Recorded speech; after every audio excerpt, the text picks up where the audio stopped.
to surface clean this quilt, surface cleaning is exactly as it sounds. It is taking soiling or dirt off the surface of the textile. So nothing that's got penetrated into the fibres, just what's sitting on top of the surface. That's usually dust. It can also be fibres from being in contact with other textiles, or if this was at home, cat fur, dog fur, human hair. But as it's been in the museum, it is probably just dust. So to do this, I use this machine, which is a museum vac. It's got a low-powered vacuum suction, which means that it doesn't suck the textile, it just sucks the soiling off the surface of the textile. It's also got a variable suction, which means I can change how much it sucks according to how fragile the object is. So obviously, it is very, very delicate. I don't want it to have too much pressure on it. With really, really delicate textiles, we use brush, and we just gently brush the surface and brush it into the nozzle.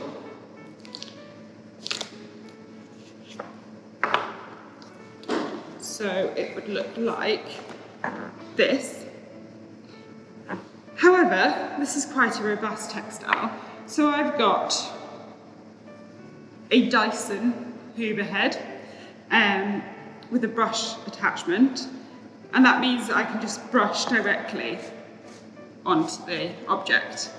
I'm also going to put in a piece of muslin, and the purpose of this is to filter what's going through into the Hoover, into the vacuum. That's for two reasons.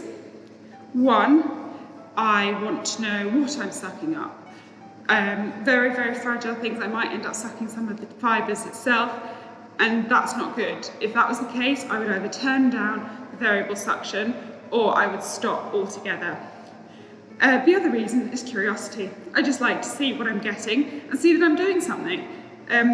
Quite often with surface cleaning, you don't see a visual difference unless they're really, really dirty. So it's just quite satisfying at the end of the day to look at the muslin. So as I said, this has been in a museum and it's been rolled, it's been packed away. So I doubt very much it'll have much soiling on it. But I will do it, and I will show you my muslin at the end.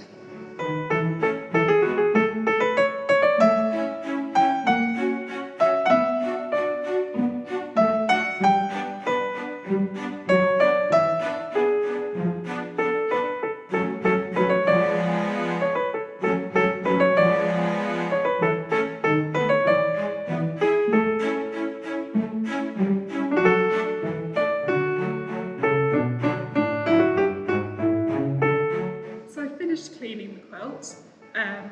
The best bit, as I said, seeing how much I've got off it. There's 3 of them. So it took me about an hour to do that, which isn't too bad. And halfway through, you might have noticed, I started taking notes.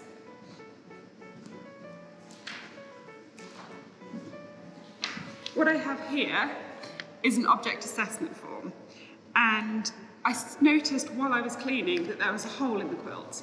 So I've drawn a very, very rough diagram on the back, and there is my hole. So when I've humidified it, I will then take it upstairs to my conservation studio and I'll fix that hole. So yes, the next step is to humidify it. So I'm going to take it through and put it on the bar.